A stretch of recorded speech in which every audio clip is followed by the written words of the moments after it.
আপনারা সবাই জানেন, সবাই শিক্ষিত জ্ঞানী। 1757 খ্রিস্টাব্দের 23শে জুন বাংলার স্বাধীনতা প্রথম অস্তমিত হয়। পরবর্তীতে সারা ভারত পরাধীনতার শৃঙ্খলে আবদ্ধ হয়।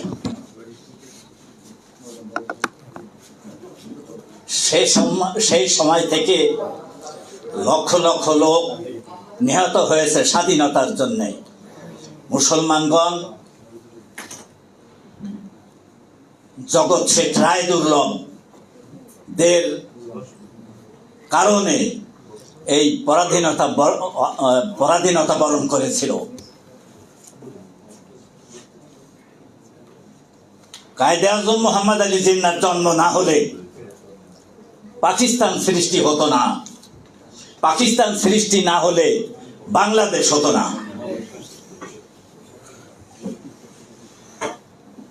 লক্ষ লক্ষ লোক আন্দামান দ্বীপপুঞ্জের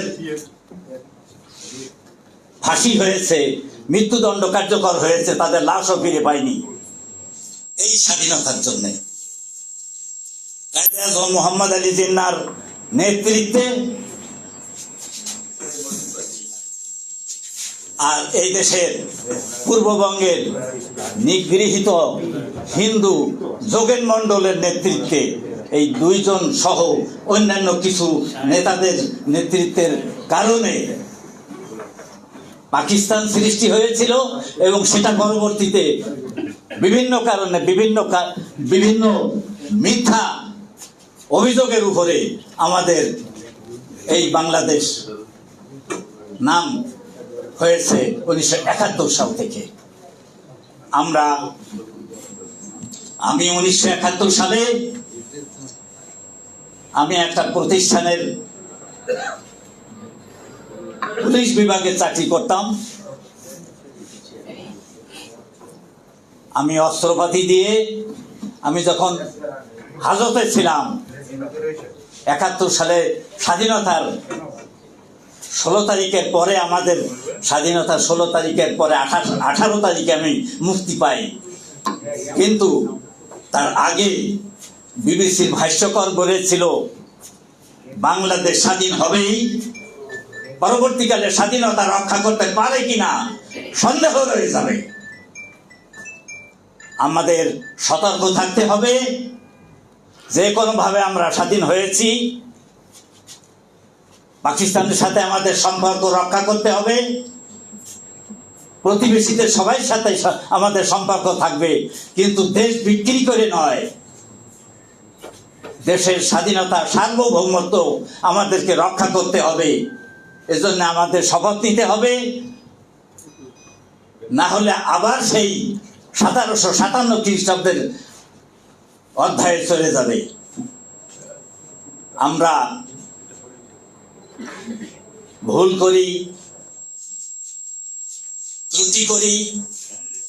আমাদের কায়েদে আজম মোহাম্মদ আলী জিন্নাহর জন্ম না হলে মুসলমান কমিউনিটি মুক্তি পেত না, পাকিস্তান সৃষ্টি হতো না, এই পূর্ববঙ্গ স্বাধীন হতো না।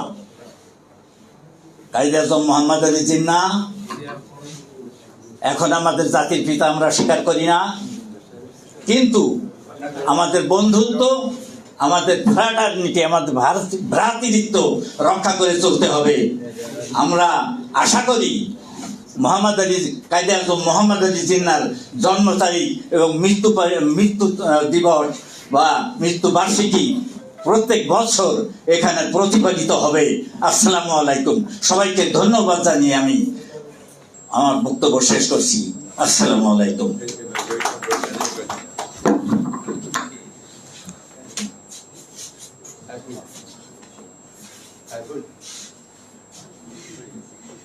সুধীমণ্ডলী, ইতিমধ্যে আমাদের মাঝে উপস্থিত হয়েছেন অধ্যকারী আলোচনা সভার বিশেষ অতিথি সিনিয়র সাংবাদিক জনাব মোস্তফা কামাল মজুমদার, এডিটর দি ঢাকা ওয়াস। নবাব সলিমুল্লাহ একাডেমি আজকে একটা বইয়ের মোড়ক উন্মোচন করবে, যার নাম জাতিসত্তা প্রতিষ্ঠার ইতিহাস কথা। বইটা লিখছে সাইফুল ইসলাম শুভ, নওয়াজ সলিমুল্লাহ একাডেমির একজন কর্মকর্তা সাইফুল ইসলাম শুভ আজকের অনুষ্ঠানের প্রধান অতিথি এই বইটার মূলক উন্মোচন করবেন। আমি now request mister chief guest of this seminar to inaugural ceremony of this book.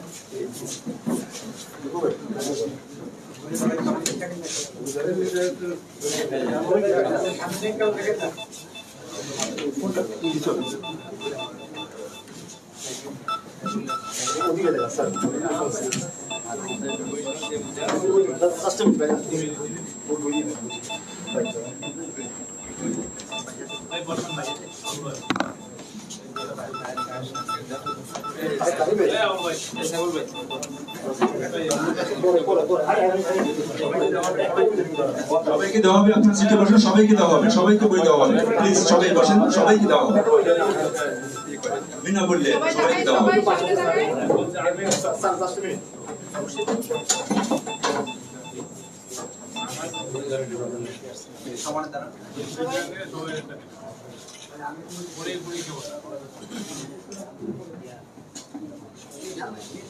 Thank you very much.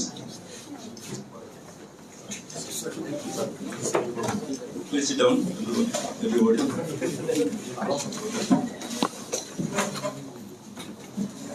মন্ডলী, এতক্ষণ আমাদের নবাব সলিমুল্লাহ একাডেমি অন্যতম একজন সদস্য সাইফুল ইসলাম শুভ তার স্বরচিত জাতিসত্তা প্রতিষ্ঠার ইতিহাস এই বইটা মূলক উন্মোচন করলেন অধিকার এই আলোচনা সভার প্রধান অতিথি। এ পর্যায়ে সংক্ষিপ্ত বক্তব্য রাখবেন নাগরিক পরিষদের আহ্বায়ক Mohammad Shamsuddin.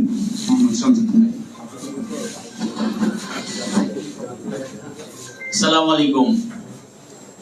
76th anniversary of the great leader Quaid-e আজম মোহাম্মদ আলী জিন্নাহ। আজকের এই অনুষ্ঠানে উপস্থিত আছেন প্রধান অতিথি সৈয়দ আহমেদ মারুফ, হাই কমিশনার অফ পাকিস্তান থাকার কথা, তার প্রতিনিধি হিসেবে আছেন জনাব কামরান দাঙ্গাল, এবং উপস্থিত আছেন বাংলাদেশের সাংবাদিকতার ইতিহাসে উজ্জ্বল নক্ষত্র আমাদের মজুমদার ভাই সহ আজকে সভাপতিত্ব করছেন যিনি এই অনুষ্ঠানের আয়োজক আমাদের সর্বজন শ্রদ্ধেয় জনাব আব্দুল জব্বার ভাই, সকল অতিথি সবাইকে আসসালামু আলাইকুম। আমরা আজকে এমন একটি সময় উপস্থিত হয়েছি, 5 আগস্ট আমরা বিজয় লাভ করেছি, বাংলাদেশ স্বাধীন হয়েছে। যেই স্বাধীনতা আমরা প্রত্যাশা করতেছিলাম, একটা দেশ স্বাধীন সার্বভৌমভাবে নিজের পায়ের উপরে দাঁড়ানোর জন্য আমরা যে স্বপ্ন দেখতেছিলাম, 5 আগস্টে আমরা সেই স্বপ্নের যাত্রা শুরু করেছি। এটি আমাদের বিজয় দিবস, এটি আমাদের স্বাধীনতা দিবস। গত জুলাই মাসে আমাদের ছাত্র জনতা, সারা দেশের মানুষ যে রক্ত দিয়েছে, যে রক্তের উপর দাঁড়িয়ে বাংলাদেশ প্রতিষ্ঠিত হয়েছে, 5 আগস্ট থেকে শুরু হয়ে গেছে সেই বাংলাদেশের শুভযাত্রা।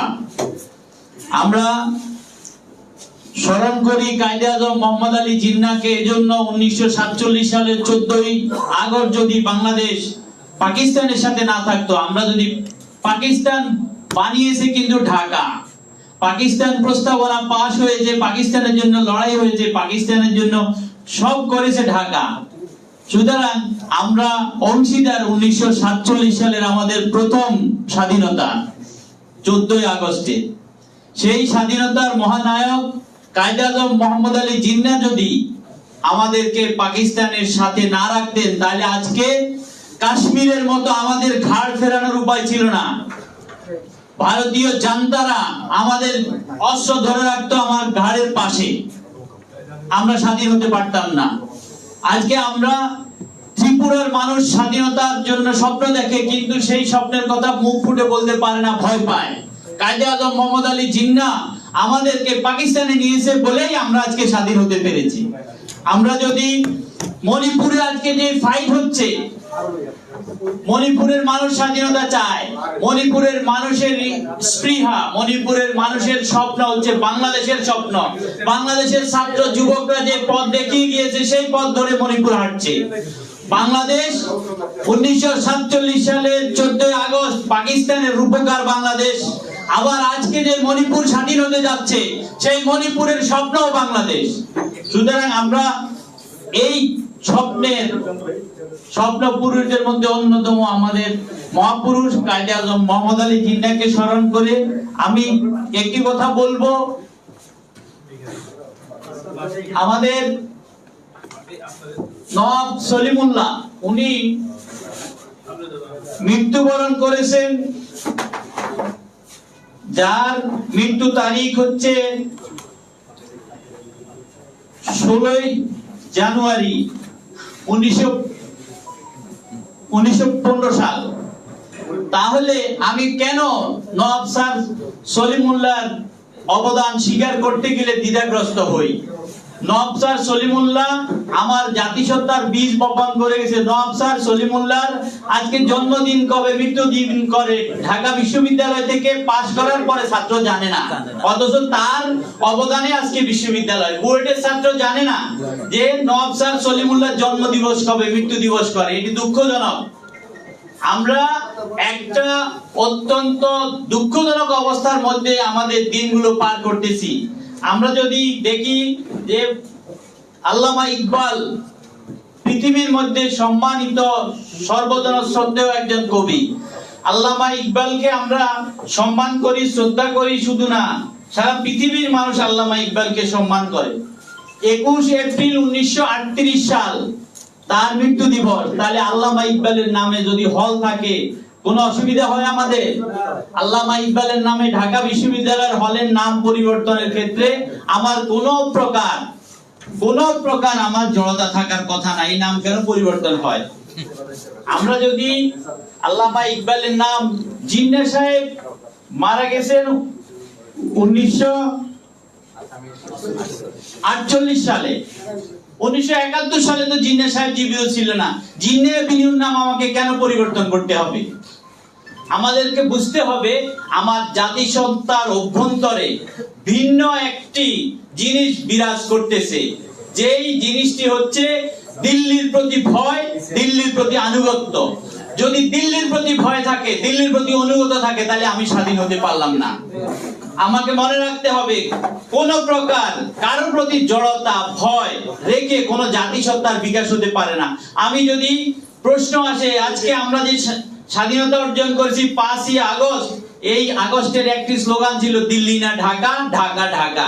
এক্ষেত্রে আমাদের সুস্পষ্টভাবে আমাদেরকে এই ছাত্র জনতা, এই শিশু, শৈশব, কিশোররা, ছাত্ররা, জনতারা, শ্রমিকরা শিক্ষা দিয়েছে যে দিল্লির প্রতি অনুগত থেকে বাংলা স্বাধীন থাকবে না।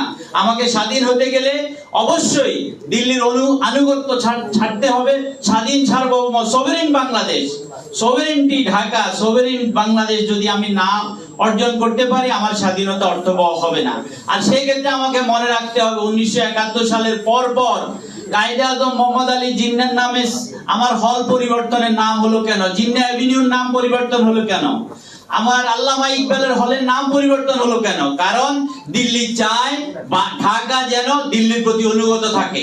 যদি জিন্নাহর ছবি আমার সামনে সম্মানের সহিত থাকে, তাহলে আমাকে দিল্লি শাসন করতে পারবে না। এই জন্য আমাদেরকে সুস্পষ্টভাবে জানতে হবে যে আমার জাতিসত্তার বিকাশের জন্য আমাকে একটা নৈতিক সার্বভৌম একটা শক্তি নিয়ে দাঁড়াইতে হবে, যেই শক্তিকে কারো কাছে মাথা নত করলে চলবে না। আঞ্চলিকভাবে আমার চীন এবং পাকিস্তানের সাথে সুসম্পর্ক রাখতে হবে। কেন? কারণ আমাকে যেই থ্রেট মোকাবেলা করতে হচ্ছে, সীমান্তে আমার বর্ডার কিলিং হচ্ছে, আমার ওয়ার্ডার শেয়ার, আমার যেই ওয়ার্ডার জাস্টিস নাই, তাই আমাকে কোথায় যেতে হবে? আমাকে অবশ্যই চীন এবং পাকিস্তানের সাথে সুসম্পর্ক রেখে এই বার্গেনিং এ জিততে হবে। আমাকে মনে রাখতে হবে, যদি আমি দিল্লির কাছ থেকে পরিপূর্ণভাবে স্বাধীন হতে না পারি, তাহলে কায়েদে আজম মোহাম্মদ আলী জিন্নাহর প্রতি যদি সম্মান দিতে না পারি, তাহলে আমার জাতিসত্তার কিন্তু আমি সঠিক জায়গায় উপস্থাপন করতে পারবো না। আর যদি জাতিসত্তার উপস্থাপন করতে না পারি, আমি যদি গোদামিল দিয়ে চলি, এই স্বাধীনতা থাকবে না। যে কোনো অবস্থাতে আমাকে নৈতিক শক্তি নিয়ে, সার্বভৌম চিন্তা নিয়ে, সার্বভৌম জাতি হিসেবে দাঁড়াইতে হবে। কায়েদে আজম মোহাম্মদ আলী জিন্নাহ শুধু পাকিস্তানের নেতা না, ঢাকারও নেতা। শুধু ঢাকার নেতা না, তিনি দিল্লিরও নেতা। কারণ দিল্লিতে আজকে স্বাধীনতা অর্জন করতে পারতেন না যদি গান্ধী, প্যাটেল আর নেহরুরা যেভাবে কম্প্রোমাইজ করি, সেই ইংরেজদের সাথে টেবিলের নিচ দিয়ে কম্প্রোমাইজ করে চলছিল। জিন্নাহর মতো যদি বেটা পুরুষ যদি না থাকতো, তাহলে ভারত স্বাধীন হতো না। সুতরাং দিল্লির নেতাও মোহাম্মদ আলী জিন্নাহ, ঢাকার নেতাও মোহাম্মদ আলী জিন্নাহ, ইসলামাবাদ, করাচি, পিন্ডির নেতাও মোহাম্মদ আলী জিন্নাহ। তার নেতৃত্ব অবদানকে অস্বীকার করলে চলবে না। সকলকে ধন্যবাদ। আসসালামু আলাইকুম। ধন্যবাদ শামসুল ভাই।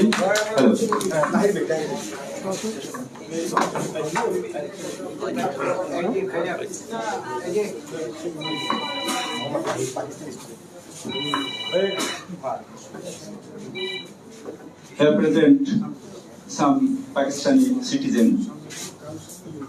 They are some students in Bangladesh. Muhammad Tahir, one of the students in Bangladesh, his residence in Punjab.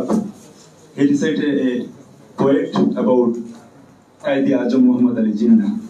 Please, Tahir.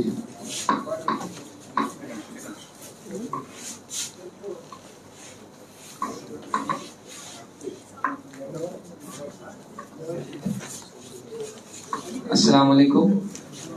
আমি সাইফুল ইসলাম শুভ ভাইকে শুভকামনা জানাচ্ছি। উনি পাকিস্তানের জাতির পিতা কায়েদে আজম মোহাম্মদ আলী জিন্নাহ রহমাতুল্লাহের উপর বই লিখেছেন। আজকে ওই বই উন্মোচন। তো আমরা ওনাকে মন থেকে ধন্যবাদ জানাচ্ছি, উনি অনেক বড় কাজ করেছেন। তো আমরা আজকে কায়েদে আজম রহমাতুল্লাহের জি আমি এখানে বাংলা ভাষা ও সাহিত্য নিয়ে পড়াশোনা করি। আর আজকে আমরা আমাদের জাতির পিতা ওনার শ্রদ্ধে আমরা একটি গান গাইব। तो ওটাই আপনার সামনে पेश করতেছি।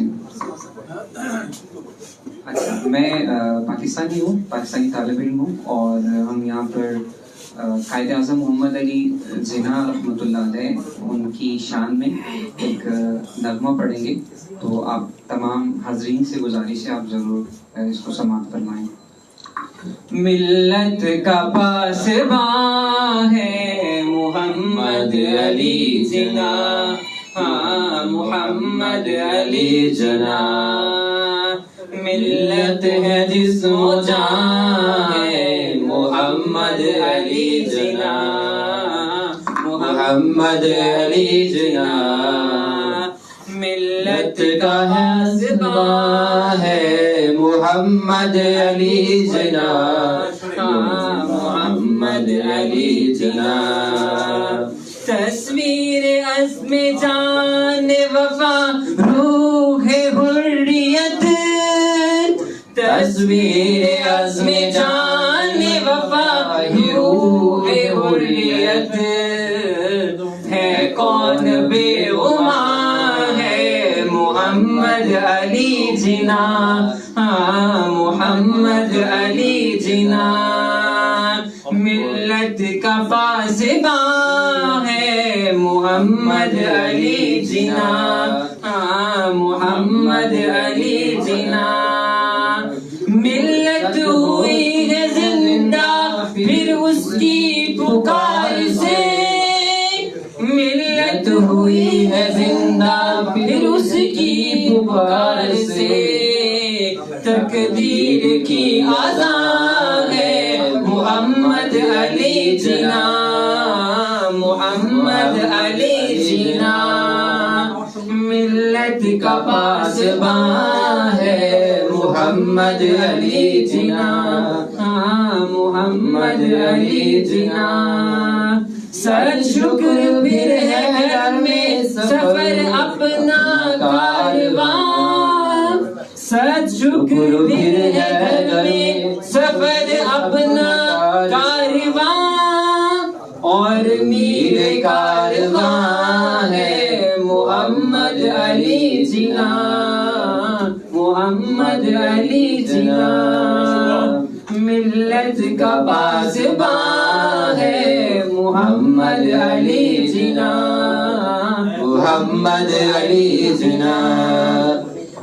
ऐ कौम अपने कायदे आज़म की कद्र कर, ऐ कौम अपने कायदे आज़म की कद्र कर, इस्लाम का निशान है मोहम्मद अली जिना, हाँ मोहम्मद अली जिना, इस्लाम का निशान है मोहम्मद अली जिना, हाँ मोहम्मद अली जिना, मिल्लत का कारवां है मोहम्मद अली जिना, हाँ मोहम्मद अली जिना।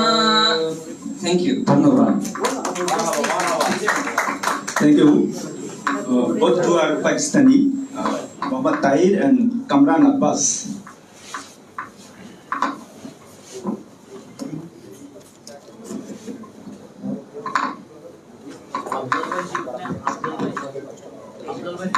শুধু মন্ডলী, এ পর্যায়ে সংক্ষিপ্ত বক্তব্য রাখবেন এস.কে. আজিম বিহারি নেতা নামে পরিচিত এস.কে. আজিম।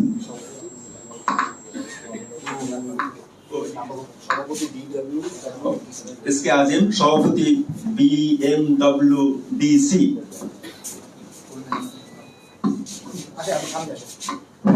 बिस्मिल्लाहिर्रहमानिर्रहीम।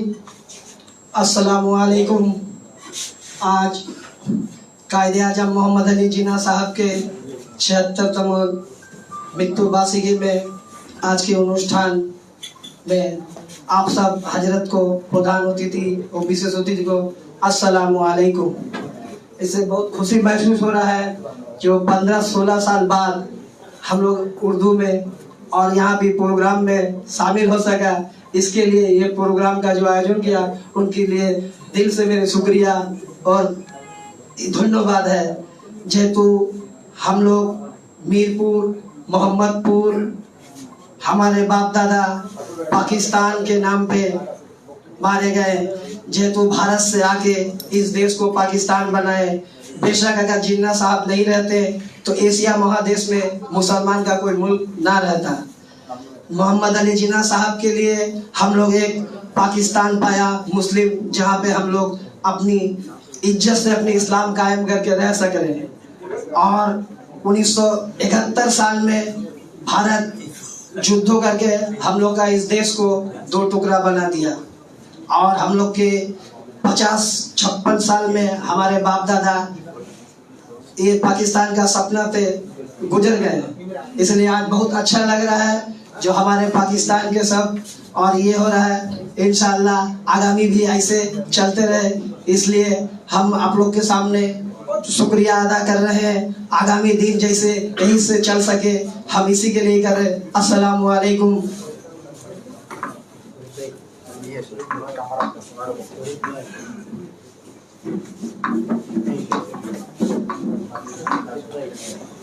মন্ডলী, এ পর্যায়ে সংক্ষিপ্ত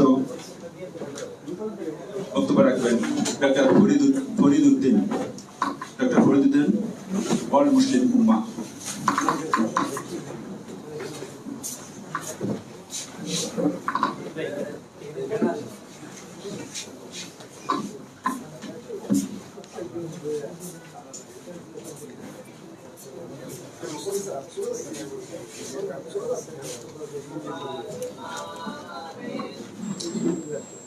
Mr. President, Muhammad Abdul Jabbar, and Chief Guest, His Excellency Syed Maruf Ali, High Commissioner, Islamic Republic of Pakistan. Dear speakers, distinguished audience अस्सलाम वालेकुम रहमतुल्लाहि व बरकातहू। जनाब कायद आजम Mohammad Ali Jinnah, he is not only the asset of Pakistan, he is the asset of whole Muslim world.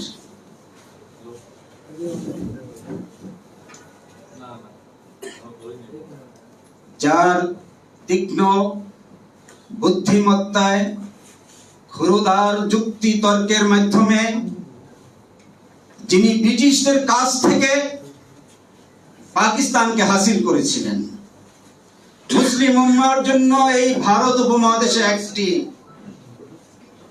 আলাদা রাষ্ট্র তিনি গঠন করতে পেরেছিলেন। তার যুক্তিমত্তার সাথে, তার বুদ্ধিমত্তার সাথে আমার তো মনে হয় মহাত্মা গান্ধী শিশু স্বরূপ ছিলেন। তার কাছে ভারতের কোন নেতা তার বুদ্ধিমত্তার সাথে আর যুক্তি তর্কের সামনে টিকতে পারেনি। তিনি শুধু ভারতেরই সম্মানিত নাগরিক ছিলেন না, তিনি ব্রিটিশের ভাইসরয় বলেন, বিদেশের রানী বলেন, সবার কাছে তিনি সম্মানিত পার্সন ছিলেন, যার যুক্তি তর্কের সামনে তাদের মাথা নত করে এদেশে মুসলিমদের জন্য আলাদা রাষ্ট্র দিতে তারা বাধ্য হয়েছিল। বাংলাদেশ এবং পাকিস্তান একটা ভ্রাতৃপ্রতিম দেশ। আমরা ভাইয়ের বন্ধনে আবদ্ধ।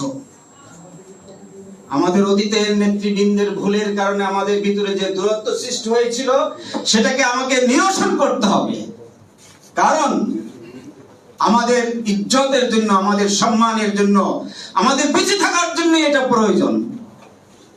আজকে একদিকে পাকিস্তান আর একদিকে বাংলাদেশ, মাঝখানে একটা মুশরিক জাতি, তারা হিংস্র সবল, কালনাগিনীর হিংস্র সবল দেওয়ার জন্য সবসময় প্রস্তুত রয়েছে। এদের আঘাত থেকে বাঁচতে হলে আমাদেরকে ঐক্যবদ্ধ হতে হবে।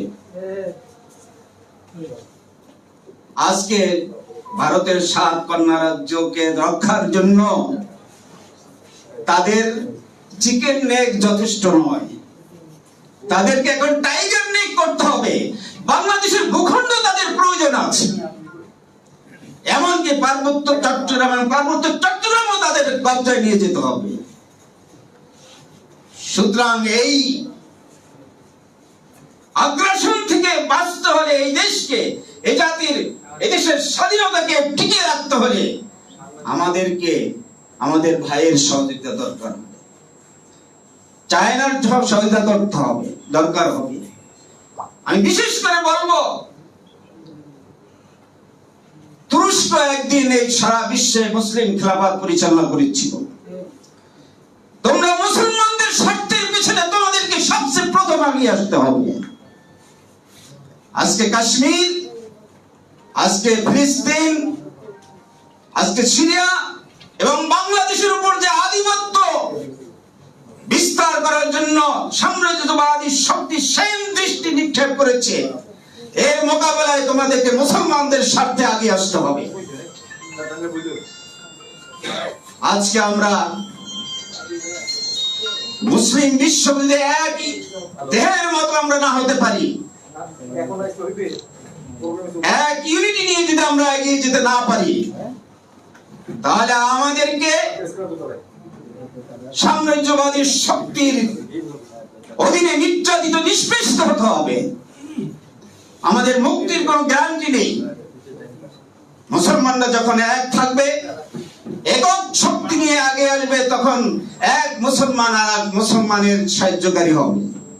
মুসলমানদের জন্য কোনো মুশরিক ইহুদি নাসারারা সাহায্যকারী হবে না, আমাদের সাহায্যকারী হবে আমাদের ভাইয়েরা। কিন্তু আজকে মুসলিম বিশ্ব ঐক্যবদ্ধ নয়। অল মুসলিমকে আমাদেরকে ঐক্যবদ্ধ হতে হবে। আগামী দিনে যদি আমরা টিকে থাকতে চাই, তাহলে আমাদের ঐক্যবদ্ধ হওয়ার বিকল্প কোনো কিছু নাই।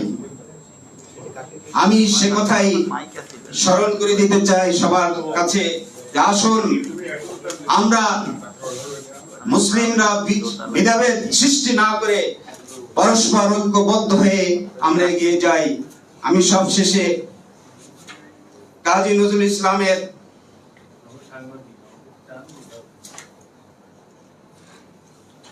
ওনার যে বক্তব্য দিচ্ছি একটু কোট করছি।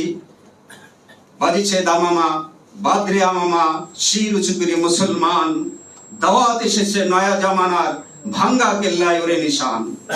অন্যত্র বলেছেন, আল্লাহতে যার পূর্ণ ঈমান, কোথা সে মুসলমান, কোথা সে আরিফ আবেদ, যাহার জীবন মৃত্যু জ্ঞান, যার মুখে শুনি তৌহিদের কালাম, ভয় মৃত্যু করিত সালাম, যার ধ্বনি রবে কাঁপিত দুনিয়া, জিন পরি ইনসান। আর আমাদের এনেশার কবি ফররুখ আহমদ বলেছেন, এখানে এখনো রাত্রি এসেছে নেমে, তবু দেখা যায় দূর বহুদে হেরার আস্তরণ। অন্যত্র বলেছেন, ছুঁড়ে ফেলো আজ আইশি রাতের মখমাল অবসাদ, নতুন পানিতে খুলে দাও হে মাদি সিন্দাবাদ। আর মহাকবি ইকবাল বলেছেন, चीन अरब है हमारा, हिंदुस्तान है हमारा, मुस्लिम है हम, सारे जहां है हमारा। अस्सलाम वालेकुम रहमतुल्लाह।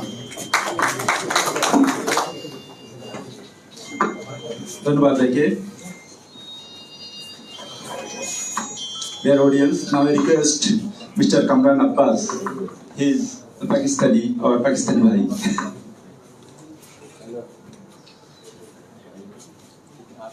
আমি একজন পাকিস্তানি নাগরিক, তো আমি একটু বাংলায় চেষ্টা করব বলার জন্য।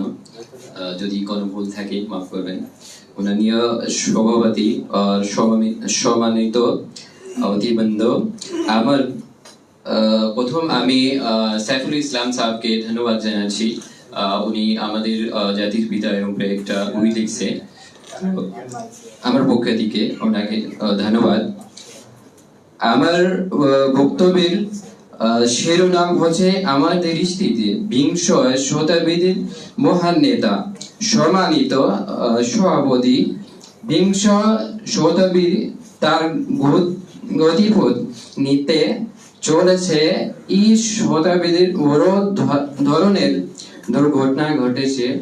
বৈশ্বিক যুদ্ধ দেখুন, পারমাণবিক বোমের ধ্বংসশীলা দেখুন। দেখা গেছে দেশ ঘুরতে আর পতনের, দেখা গেছে সে পুরুষদের গৌরব সময় মতো ফাঁস দিয়েছিলেন। কায়েদে আজম যোদ্ধা শাসক ছিলেন না, উনি হতে যুদ্ধ বিগ্রহ নিয়ে বিশ্বাস করতেন না। উনি ছিলেন শান্তি ও নিরাপত্তার বাহক।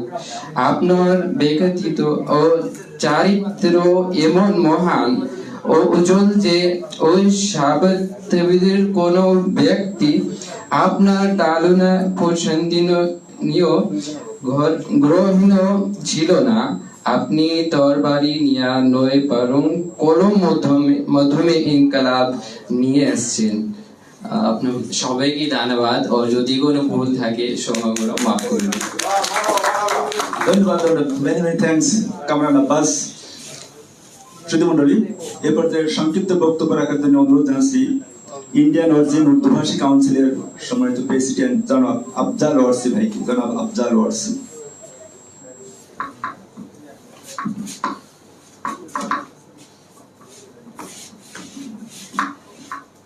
नहमदुहु सल्लु अला रसूलिल करीम। बिस्मिल्लाहिर रहमानिर रहीम। अल्लामा इकबाल का ये कविता है, न समझोगे तो मिट जाओगे हिंदुस्तानी मुसलमान, न समझोगे तो मिट जाओगे हिंदुस्तानी मुसलमानों। आज तक का हिंदुस्तान के मुसलमान नहीं समझ सका। पाकिस्तान के बनते वक्त भी हम लोगों में बहुत तफरका डाल के खंडित कर करके बिल्कुल अलग अलग कर दिया गया। और बांग्लादेश पाकिस्तान के बनने के बाद जब बांग्लादेश बना, तब भी हमको खंडित कर दिया गया। कभी बंगाली बना के हमको जबा कर दिया गया, कभी हमको बंगाली बना के जबा कर दिया गया। इसी तरीके से आज तक का हम इस नालत की जिंदगी में मशगूल रह गए, लेकिन मुसलमान नहीं बन सके। कायदे आज़म मोहम्मद अली जिन्ना ने तो पाकिस्तान बना के दिया था आपको। अगर हम लोग न रख सके तो ये तो मेरा कसूर है। कसूर तो जिन्ना का नहीं। बहुत सारे लोग जिन्ना को गलत सलत बोलते हैं। मात्र कम वक्त में, एकदम मामूली से वक्त में उन्होंने पाकिस्तान बना दिया। ऐसा कोई मैंने नेता नहीं है जो इतना शॉर्ट टाइम में पाकिस्तान बना दिया। कितना साल में? 7 साल में। और लोग तकरीर कर रहे हैं, लेकिन इस दौरान में एक घटना जो घटा उर्दू वालों के साथ 1946 जो मनी मार्ट में डायरेक्ट एक्शन हुआ था, उस डायरेक्ट एक्शन को जो मनी मार्ट में जो हुआ, उसके कत्ल के एवज में गांधी जो बांग्लादेश में आया छागल नैया में, छागल नैया में आकर के यहाँ से जब वो बिहार गया तो कलकत्ता का बदला उसने बिहार में लिया और 50,000 आदमी बिहार का मारा गया। उस 50,000 आदमी के एवज में हमको बांग्लादेश पे आने में मजबूर होना पड़ा, वरना हम बांग्लादेश भौगोलिक सीमाना से बिहार से इधर नहीं आते। हमको आने में मजबूर किया गया क्योंकि दंगल जब बिहार जब नोआखाली को हुआ, इसका बदला जब नोआखाली का बदला जब वो बिहार में लिया तो हम 50,000 आदमी वहां कत्ल हो गए। और उस वक्त में ये शेख मुजीबुर रहमान सरवर्दी के साथ बिहार में डेलीगेशन में गए थे और उन्होंने हम लोगों को ला करके कलकत्ता में इलाज और देखा सुना का दायित्व में थे। उसका सहानुभूति देख करके, आदर देख करके और मोहब्बत देख करके हम लोगों को इधर आना पड़ा। और उन्होंने कहा कि बंगाल का और थोड़ा हम लोग को मैंने आप लोग के लिए दरवाजा खुला हुआ है। हम बंगाल को अपना भाई समझ के यहाँ आए। सब कुछ जिम्मेदारी छोड़ दिया। बिहार में हमारा भी तो जिम्मेदारी था, छोड़ दिया और छोड़ के हम बंगाल में अपने भाई के साथ मिलकर के यहाँ चले आए। और आने के बाद क्या हुआ? आज भी हम रिफ्यूजी रह गए। कल जो मेरा घर 48 में मिला था, वो घर आज भी मेरे पास नहीं है। आज भी हम रास्ते में बैठे हुए हैं। कोई इसके मुतालिक बात नहीं करता, कोई सिचुएशन को क्लियर नहीं करना चाहता। आखिर मेरा कसूर क्या था?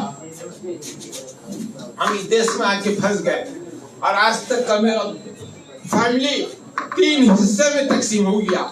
एक हिस्सा हिंदुस्तान में रह गया, एक बंगाल में रह गया, एक पाकिस्तान में रह गया। पाकिस्तान के बनने से जितना नुकसान हमको हुआ कोई दूसरों को नहीं हुआ।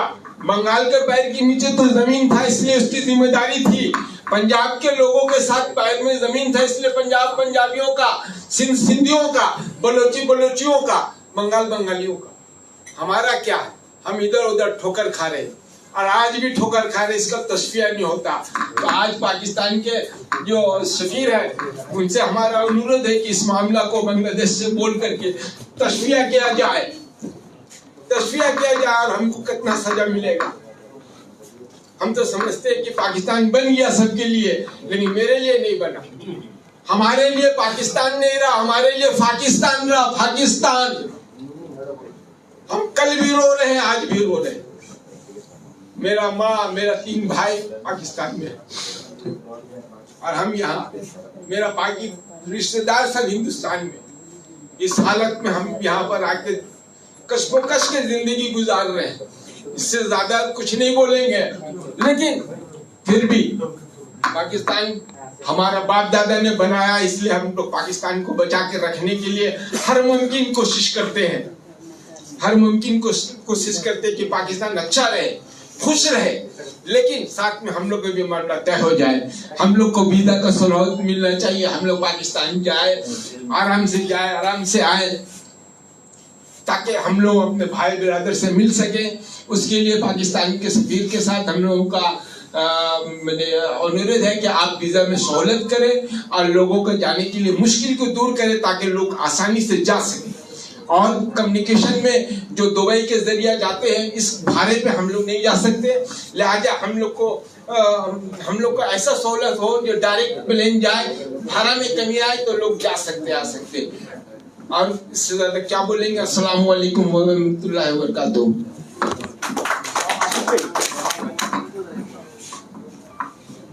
धन्यवाद।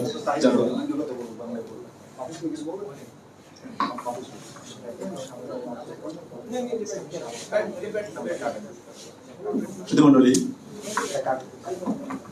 এ পর্যায়ে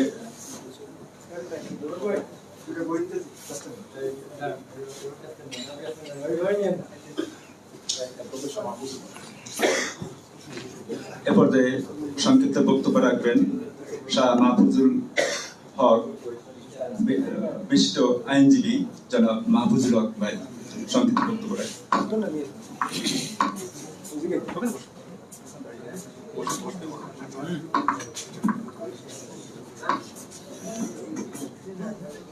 আউযুবিল্লাহি মিনাশ শাইতানির রাজিম। বিসমিল্লাহির রহমানির রহিম। Honorable President, the chief guest, Your Excellency Syed Ahmed Maruf, High Commissioner of Pakistan, and the honorable guest, journalists, and the delegates. Assalamu alaikum wa rahmatullah.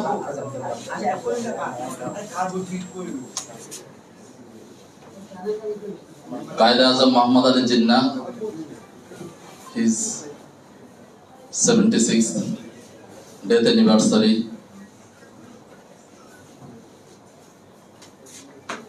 program. Today we remember him with great honor, because without his birth or without his leadership, we didn't get the Pakistan. If we didn't get the Pakistan, then it is impossible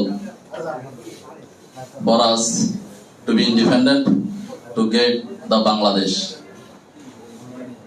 Quaid-e-Azam Muhammad Ali Jinnah জন্ম না হলে হয়তো পাকিস্তান প্রতিষ্ঠা হওয়া সম্ভব হতো না, এবং পাকিস্তান প্রতিষ্ঠা না হলে আজকে আমাদের যে বাংলাদেশ, সে বাংলাদেশ হওয়া সম্ভব হতো না।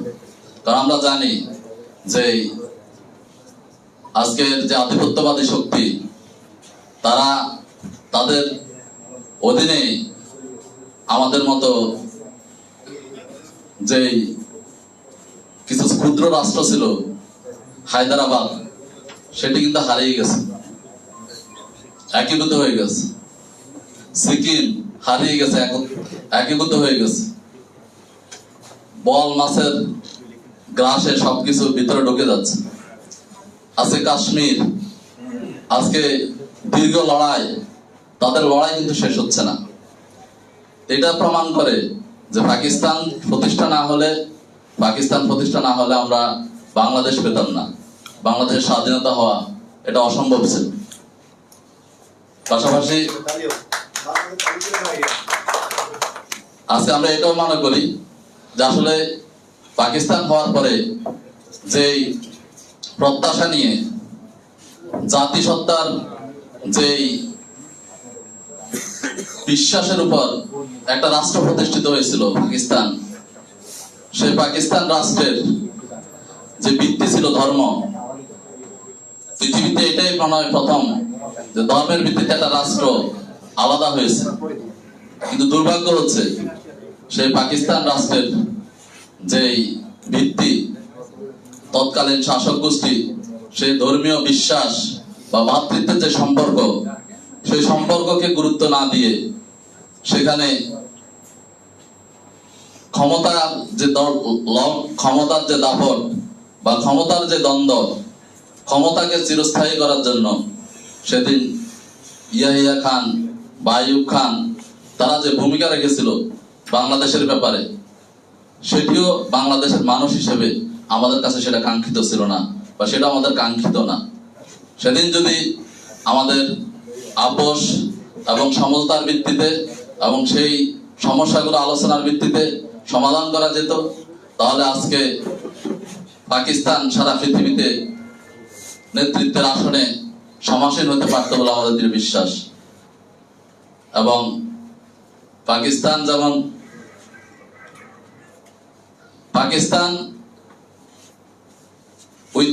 আমাদের এটা বিশ্বাস হচ্ছে, if the Pakistan leadership at the moment of 1971, if they try to solve the problem with discussion rather than the bullet, then the Pakistan would be the most powerful country of the world, and we would be the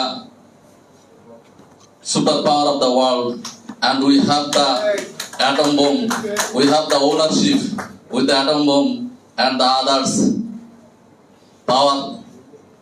So I hope that Pakistan as a state, it's the best time, it's the optimum moment to remember, and if they feel they should create a strong relationship with the brotherhood country Bangladesh, they should try to resolve our black history, and they could apologize for 1971 and try to strongest the relationship with Bangladesh.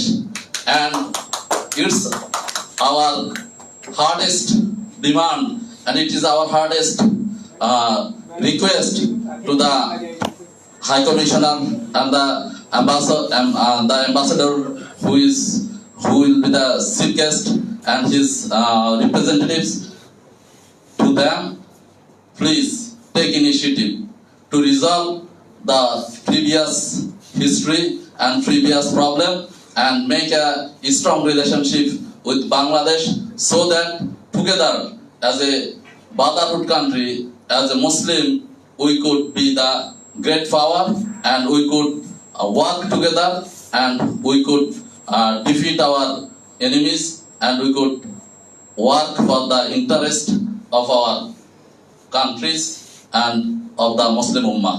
So no more today. Nice to meet you. See you again. সবাইকে ধন্যবাদ জানিয়ে আমার কথা এখানে শেষ করছি। আল্লাহ হাফেজ।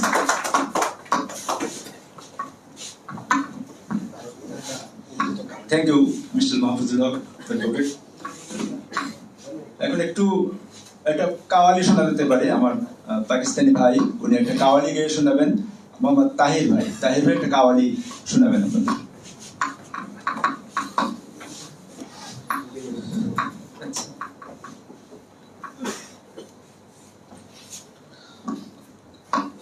मैं दूसरा नगमा भी कायदे आज़म उनकी ज़िंदगी पर उनके लिए पढ़ूंगा, चूँकि आज़ादी कारण স্বাধীনতা যখন আমরা সবাই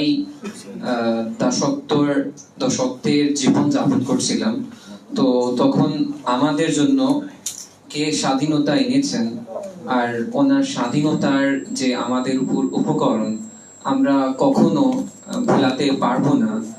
ওনার মাধ্যমেই আমরা স্বাধীনতা পেয়েছি, আর সব স্বাধীনতার যেটা ক্রেডিট ওনাকে যায়। তো আমরা আজকে এই যে নগমা এটা উর্দুতে আছে, তো এটাই যেতে চাচ্ছি। यहूदी हमें आजादी के दुनिया हुई हैरान, ए कायदे आज़म तेरा एहसान है एहसान।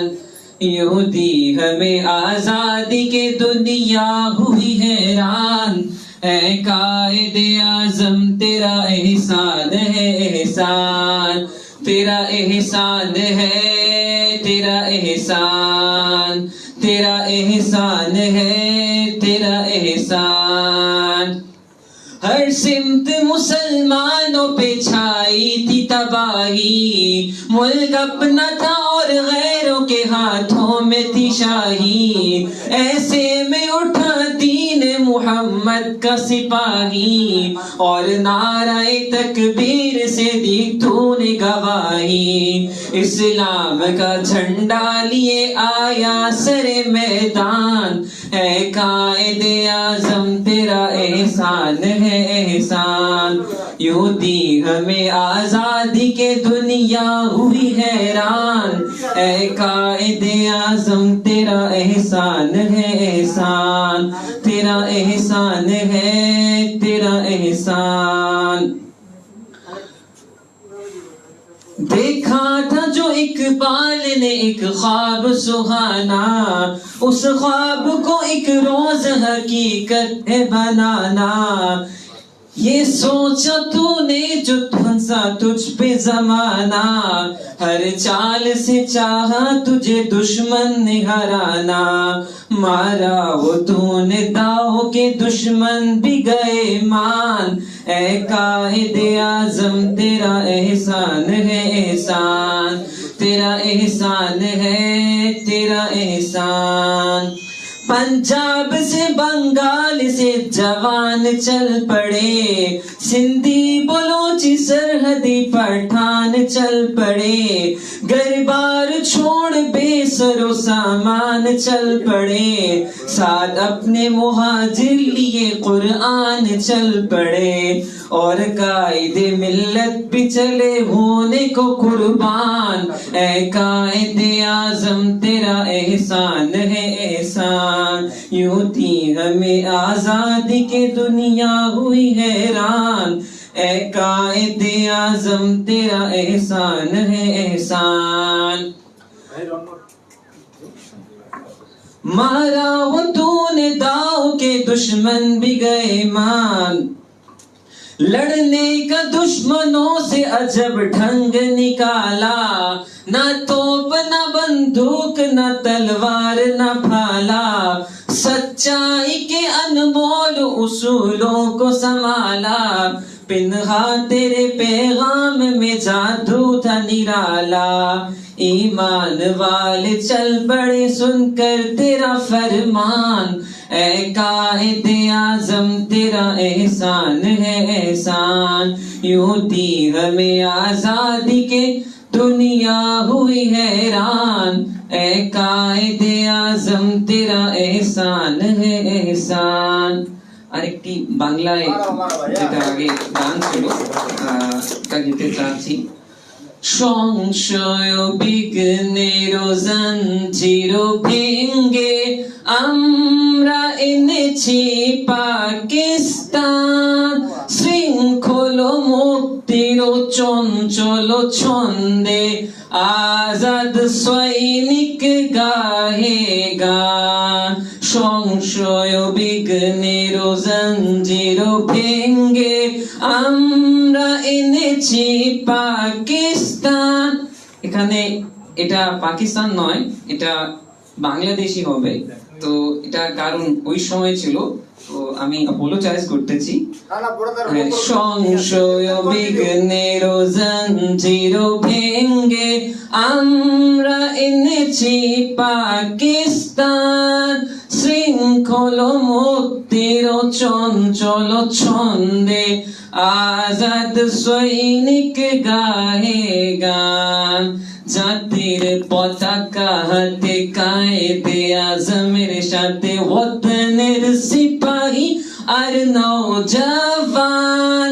খৈবর দারে দারে সীমানাতে প্রেমানাতে, খৈবর দারে দারে সীমানাতে প্রেমানাতে। সংসদ পরিষদ পাকিস্তান।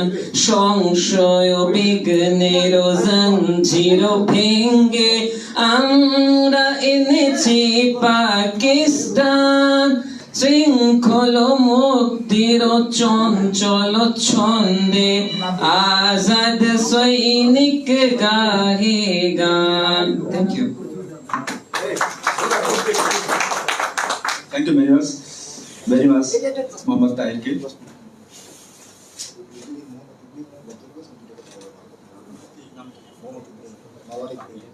এ পর্যায়ে সংক্ষিপ্ত বক্তব্য রাখছেন জনাব মাওলানা ইব্রাহিম সাহেব। জনাব মাওলানা ইব্রাহিম।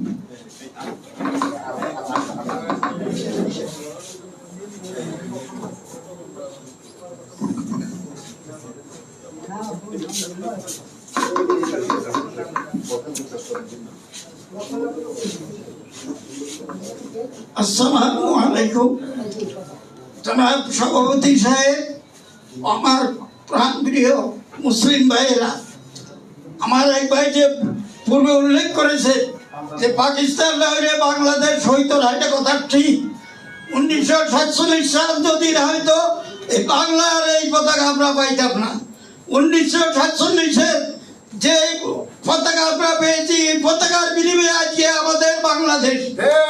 এই বাংলাদেশের ভিতরে ইন্ডিয়ার যে আধিপত্যবাদ, ছাত্র জনতা একত্র হয়ে এই আধিপত্যবাদকে বিদায় করে আমরা নতুন ভাবে আবার স্বাধীন হয়েছি। আপনাদের কাছে একটাই কথা, পাকিস্তান এবং বাংলাদেশ আমরা ভাই ভাই হিসেবে যদি থাকতে পারি, ইন্ডিয়ার আধিপত্যবাদ কোনোদিন মাথা চালাতে উঠতে পারবে না। আর একটি কথা আমরা বলতে চাই, সেই কথা হলো যে আমরা এই পাকিস্তান এবং বাংলাদেশ সবার সাংস্কৃতিক দিক দিয়া কোরআন 1 নম্বর আমাদের হাতিয়ার। কোরআন যেহেতু আমাদের কাছে আছে, আল্লামা ইকবাল বলছে কোরআন হলো আমাদের বন্দুক, আর আমাদের সবচেয়ে বড় আইটেম হইলো লা ইলাহা ইল্লাল্লাহ মুহাম্মাদুর রাসূলুল্লাহ ওয়া আখিরু দাওয়ানা আলহামদুলিল্লাহি রাব্বিল আলামিন। ধন্যবাদ। Dear audience, now I request senior journalist, the editor that Dhaka was, Mustafa Kamal Majumdar, today's special guest. I request Mr. Mustafa Kamal Majumdar to speak few words.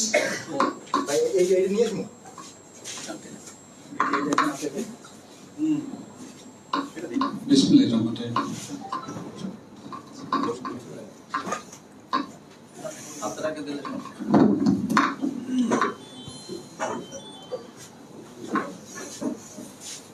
আজকের সভার সভাপতি নবাব সলিমুল্লাহ একাডেমির সভাপতি জনাব আব্দুল জব্বার ভাই, প্রধান অতিথি জনাব Kamran Bengal, charge affairs embassy of Pakistan, উপস্থিত সুধীবৃন্দ এবং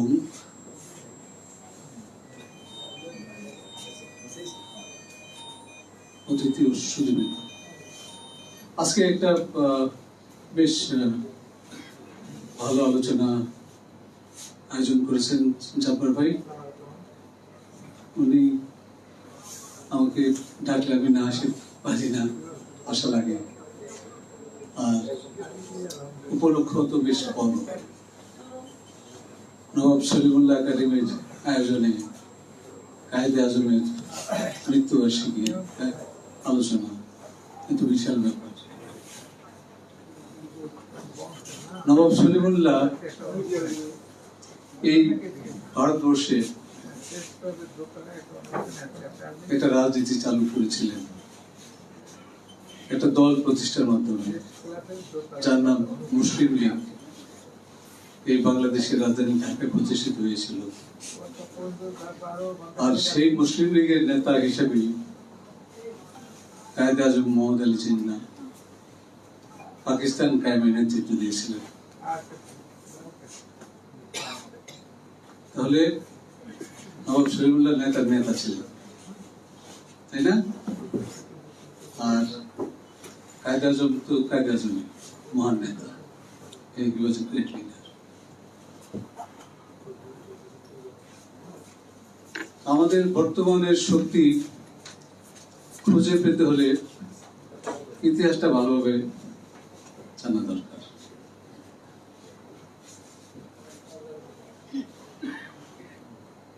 বাংলাদেশের মানুষ যেভাবে চিন্তা করে, বলা হয় ভারতের মানুষ দুদিন পরে সেভাবে চিন্তা করে। ভারতকে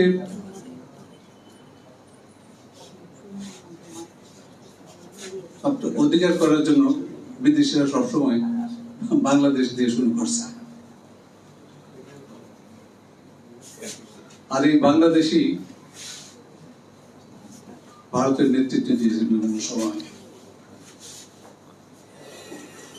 সাংস্কৃতিক, রাজনৈতিক, অর্থনৈতিক,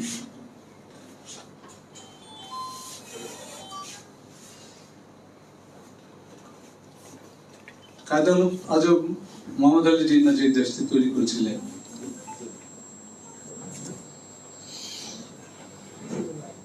সেই দেশটি অনেকগুলো ইতিহাস সৃষ্টি করে গেছে, কিন্তু দেশটা ভৌগোলিকভাবে ঐক্যবদ্ধ থাকতে পারে নাই। ঐক্যবদ্ধ থাকতে পারে নাই পরবর্তী নেতৃত্বের দুর্বলতার জন্য। এটা একটা বাস্তবতা। বাংলাদেশের মানুষ স্বাধীনতা যুদ্ধ করে স্বাধীন হয়েছে অনেক রক্তের বিনিময়ে, কিন্তু আমরা জানি এখনকার যে পাকিস্তান, সেখানকার মানুষ কৃতজ্ঞ চিত্তে স্মরণ করে যে বাংলাদেশে মুসলিম লীগ তৈরি হয়েছিল, সেই মুসলিম লীগের নেতারা তারা যে পাকিস্তান বসবাস করে সে পাকিস্তান তৈরি করেছিল। আমাদের বাংলাদেশের বড় বড় নেতাদের নামে পাকিস্তানে বিভিন্ন ইনস্টিটিউশন আছে, রাস্তাঘাট আছে। তো এগুলো ঐতিহাসিক বিষয়।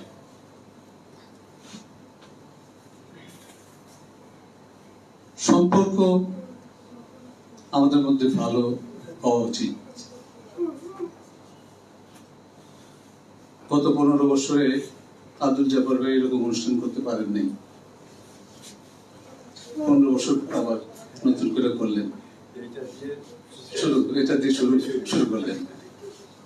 তো এটাও একটা তাৎপর্যপূর্ণ ঘটনা।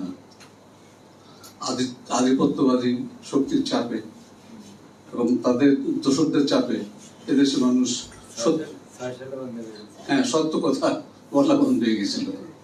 Now they have again started telling the truth.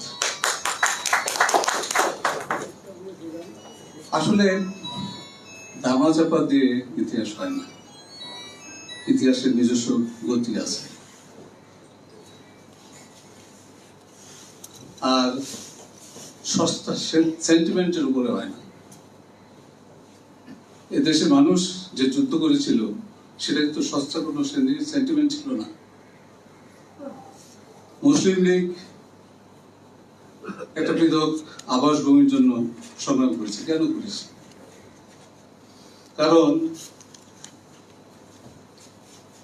যে সংযুক্ত দেশ একসময় ছিল সেখানে মুসলমানরা ছিল নিষ্পেষিত। পাকিস্তান কায়েমের পরপরই মুসলিম লীগের নেতৃত্বে, মুসলিম লীগ সরকারের নেতৃত্বে এই দেশে জমিদারি প্রথা বাতিল করে দেওয়া হয়। জমিদারি প্রথা বাতিল করে দেওয়া হয় এই জন্য যে জমিদারদের 90% ছিল ভিন্ন ধর্মের। তাতে কিছু আসে যায় না, কিন্তু এখানে ইম্পর্টেন্ট যে জিনিসটি সেটা হলো সেই জমিদাররা সাধারণ মানুষের উপর অনেক জুলুম করতেন। তাদের মৌলিক মানবাধিকার গুলো তারা মেনে চলতেন না, তাদের অর্থনৈতিক ভাবে শোষণ করতেন। তো সেই শোষণ থেকে মুক্তির জন্য মুসলিম লীগ যে একটা বুর্জোয়া পার্টি, সে একটা আন্দোলন করলো কৃষক শ্রমিকের পক্ষে, কৃষক শ্রমিকদের মুক্তি দেওয়ার জন্য।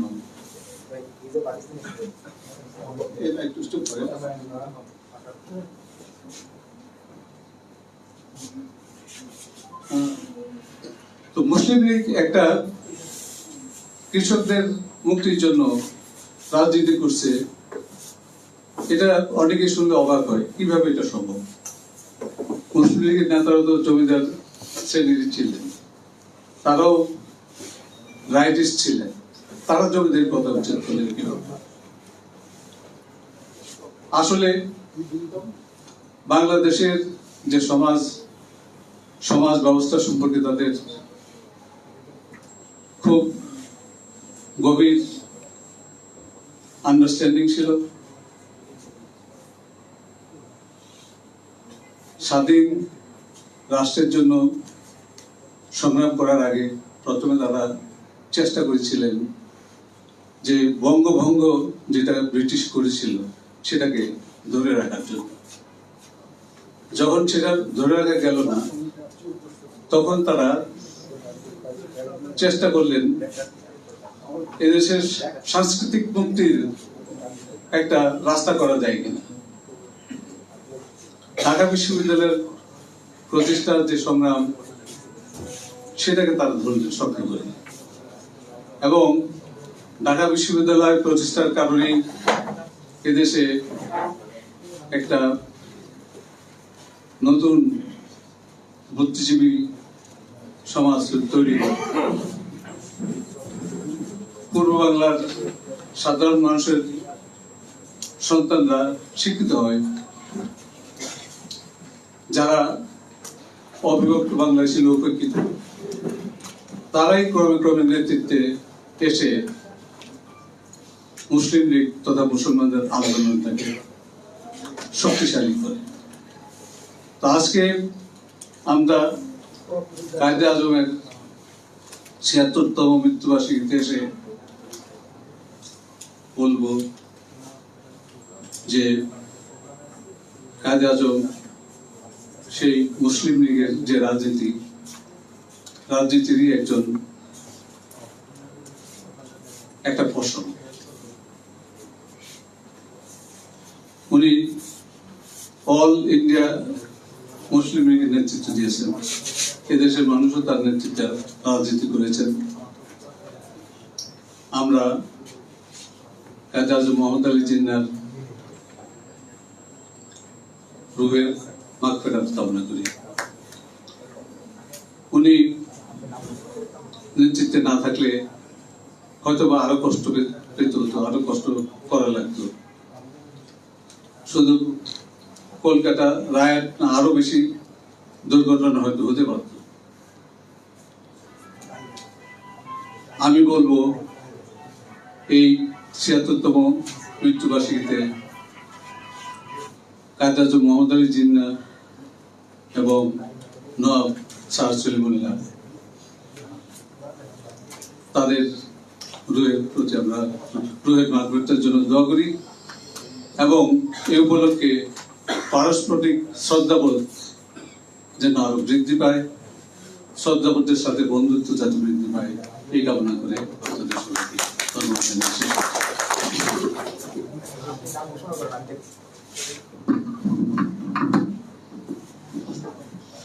ধন্যবাদ মোস্তফা কামাল ভাইকে।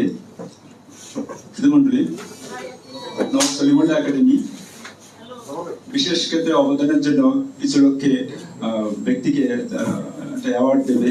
তো আমরা এই অ্যাওয়ার্ডটা আমি দিন চাচ্ছি আমাদের থেকে। তো আমি নাম ঘোষণা করব, আপনারা চিফ গেস্টের কাছ থেকে এটা নিয়ে নেবেন।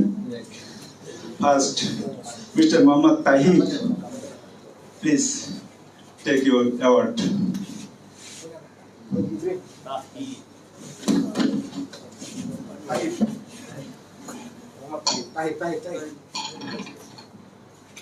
তারপরটা জানো, তারপরে কার নাম? পরবর্তী আসবেন মিস্টার আবু মুসা মাহি, তিনি ফিলোসফার। আবু মুসা মাহি, আবু মুসা মাহি, আবু মহি মুসা, আবু মহি মুসা অনেকগুলো বইয়ের লেখক, দার্শনিকের উপর বিভিন্ন বইয়ের লেখক উনি।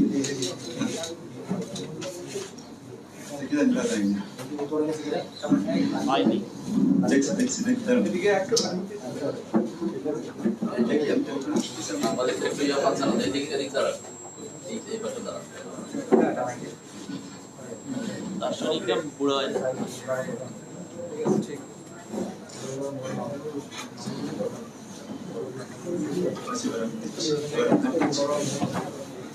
এ পর্যায়ে অ্যাওয়ার্ড গ্রহণ করবেন মিস্টার ইমরান হাসান।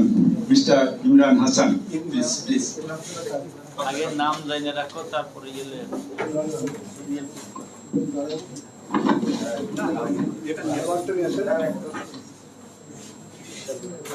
পরিচয় দেন। ইমরান হাসান ইনি Nawab family, member of Nawab family.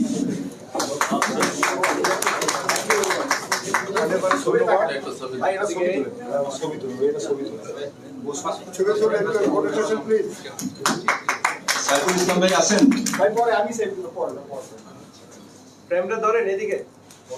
Mamun Rashid ভাই আছেন নাকি? মামুন রশিদ ভাই, মামুন রশিদ ভাই আছেন?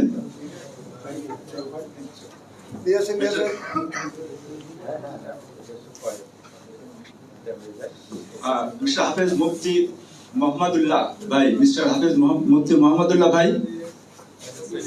মিস্টার আব্দুর রহিম সাহেব আছেন? আব্দুর রহিম।